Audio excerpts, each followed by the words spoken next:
दोस्तों नमस्कार, मैं हूं विनीता यादव। महाराष्ट्र विधानसभा चुनाव, यहाँ पर कौन कौन लोग कितनी रैलियां करने वाले हैं इसकी लिस्ट सामने आ चुकी है।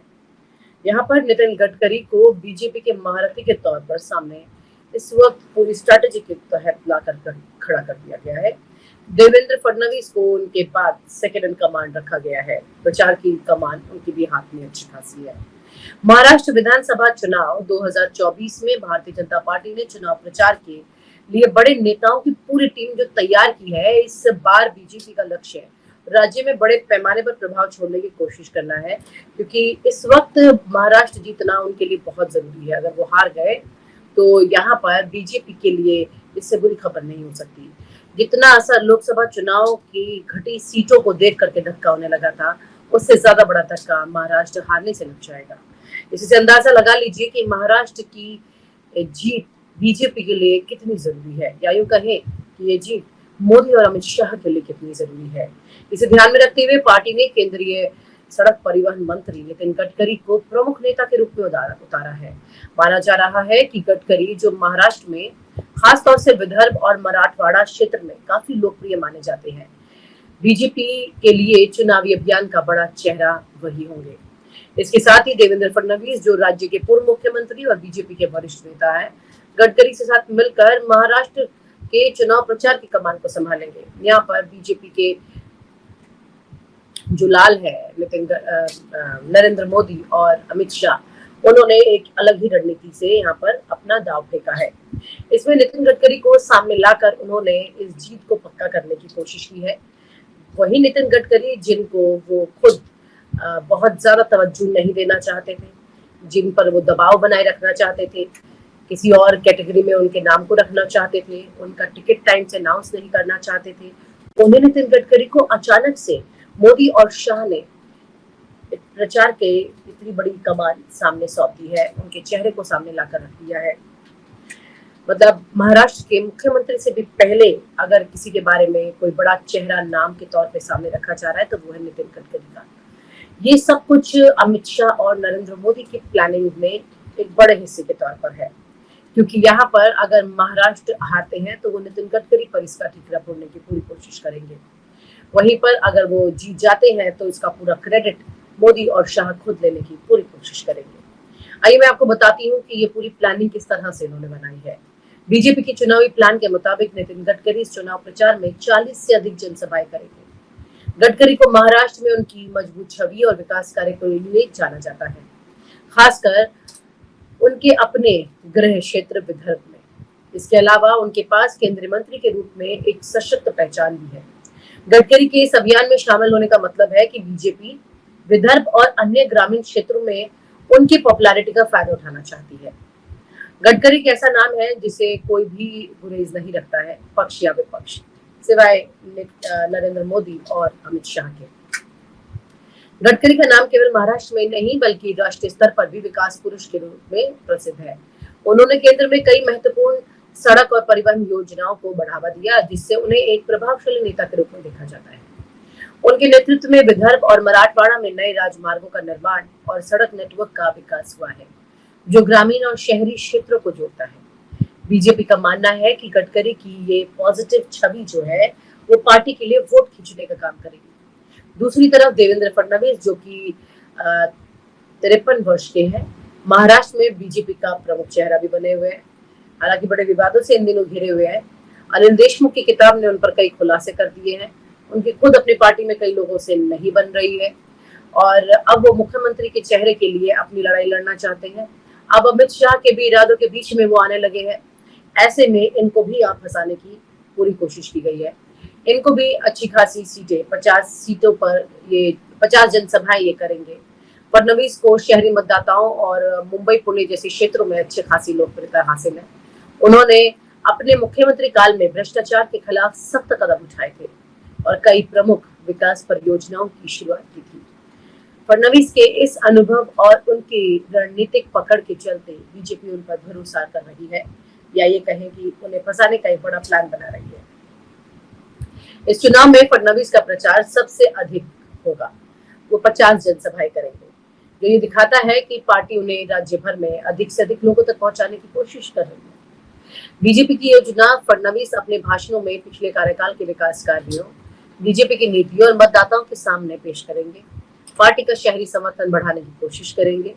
बीजेपी की तरफ से प्रधानमंत्री नरेंद्र मोदी को भी महाराष्ट्र प्रचार में रैलियां मिली है, लेकिन कितनी, जरा सोचिए।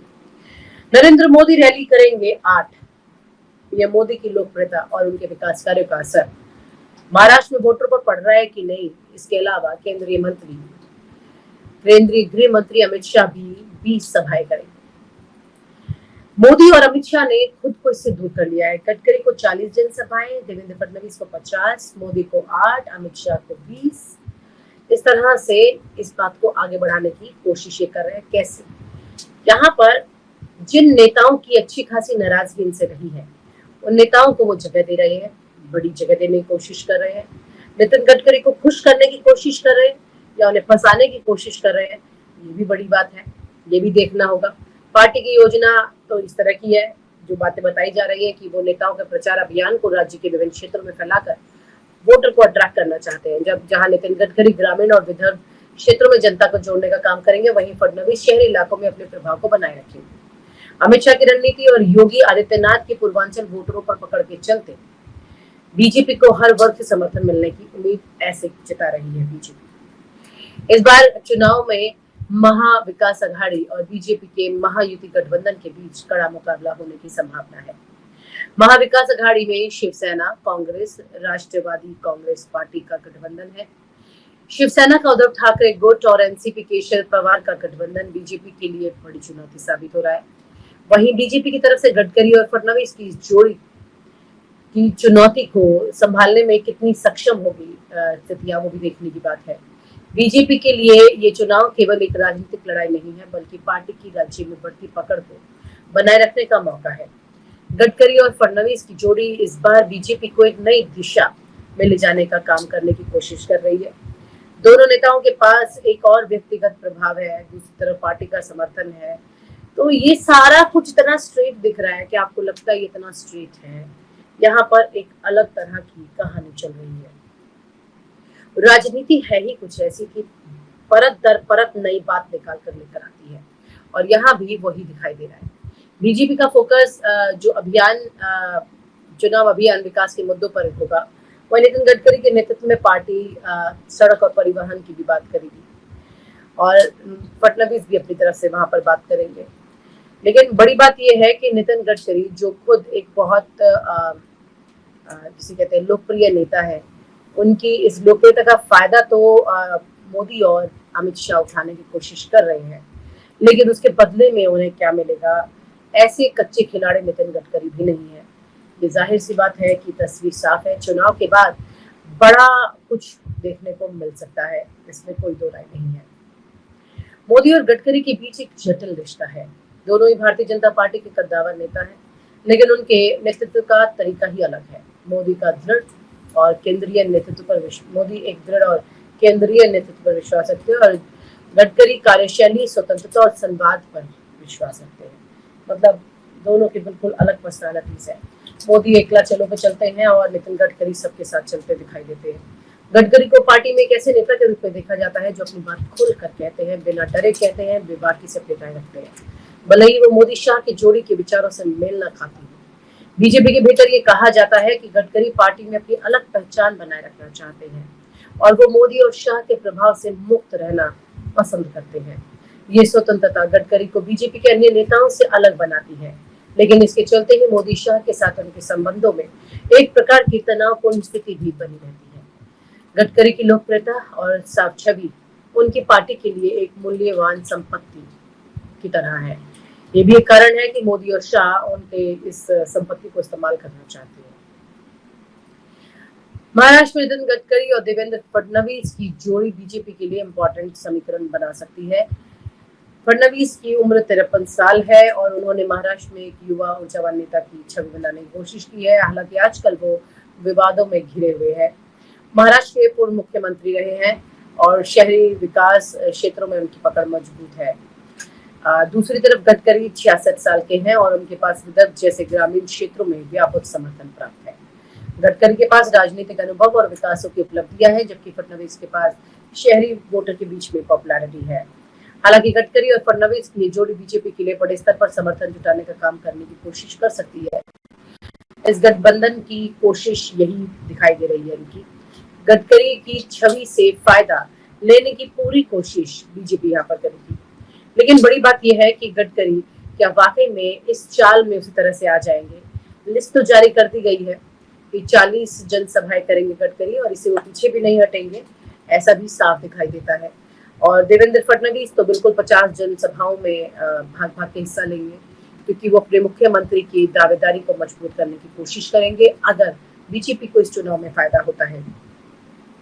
लेकिन वहीं पर अगर आप देखें दूसरी तरफ कि मोदी और अमित शाह जो कि फ्रंट में इतना नहीं दिखाई देने वाले हैं। मोदी ने पिछले कुछ वक्त से अपने आप को धीरे धीरे करके जनसभाओं से दूर करना शुरू कर दिया है और उनकी जनसभाएं घटती जा रही हैं। हरियाणा में भी आपने देखा कि किस तरह से उनकी जनसभाएं सिर्फ महज 4 रह गई थी। यूपी में भी इस तरह की स्थितियां देखने को मिली। कई बार उन्होंने इस तरह से अब अपनी जनसभाओं को घटाना शुरू कर दिया है। अब मोदी के नाम से नुकसान ज्यादा हो रहा है और गडकरी के नाम से फायदा ज्यादा हो रहा है। इस बात पर लगातार बीजेपी पूरा सर्वे कर रही है और उसी को भुनाना चाहती है महाराष्ट्र के चुनाव में। यहाँ पर वो जानते हैं कि अगर मोदी के नाम का इस्तेमाल करके महाराष्ट्र में वोट मांगा गया तो यहाँ नुकसान होगा, फायदा नहीं होगा, क्योंकि हरियाणा का चुनाव भी मोदी के नाम पर नहीं जीता गया है, बल्कि वो तमाम तरह के पैतरों के साथ सामने निकल कर आया है। सब जानते हैं कि किस तरह से कांग्रेस ने इस बात पर खूब उठापटक की है। कांग्रेस की कमियों की वजह से यहाँ पर बीजेपी को फायदा हुआ था हरियाणा में। बीजेपी खुद फायदे में चल रही है ऐसा नहीं है, बीजेपी दूसरे के नुकसान में अपना फायदा तलाश रही है, यही परिस्थिति बन रही है। ऐसे में बीजेपी जो भी कर रही है इस वक्त, जो स्ट्रैटेजी बना रही है, उसमें मोदी को अब पिछले स्थान पर रख दिया गया है, गडकरी को आगे रख दिया गया है। महाराष्ट्र में क्या बाहर भी कई राज्यों में गडकरी की चुनावी रैलियां जो है वो काफी ज्यादा बढ़ गई हैं, जनसभाएं बहुत ज्यादा बढ़ी हुई हैं। आप पूरे देश में जहां जहां पर भी चुनाव है गडकरी की जनसभा वहां लगाई जाती है, स्टार प्रचारक के रूप में उनको वहां पर भेजा जाता है और उनके काम को भुनाने की भी पूरी बात की जाती है। तमाम तरह की तस्वीरें सामने देखी जा रही हैं। यहाँ पर बात यह है कि गडकरी की पर्सनालिटी और मोदी की पर्सनालिटी का डिफरेंस इसमें पूरी तरह से साफ साफ दिखाई दे रहा है। अब गडकरी को आगे रख के मोदी को पीछे रखा गया है, तो क्या चुनाव के बाद भी कुछ बड़े बदलाव देखे जाएंगे बीजेपी में? आरएसएस का दबाव भी क्या यहाँ काम करेगा? गडकरी के आरएसएस के साथ शुरू से ही बहुत अच्छे रिश्ते हैं, लेकिन अगर गडकरी की इस मेहनत को मोदी जी भुना कर खा जाते हैं तो उसमें भी कोई बहुत बड़ा अचंभा नहीं होगा, क्योंकि ये अपने आप में एक बड़ी रणनीति होगी जो कि अमित शाह द्वारा खेली गई होगी। और आप हमसे जुड़े रहने के लिए सब्सक्राइब करें YouTube पर, फॉलो करें Twitter पर और लाइक करें Facebook पर। और ज्यादा जानकारी के लिए आपको टाइप करना होगा सिर्फ न्यूज़ नशा।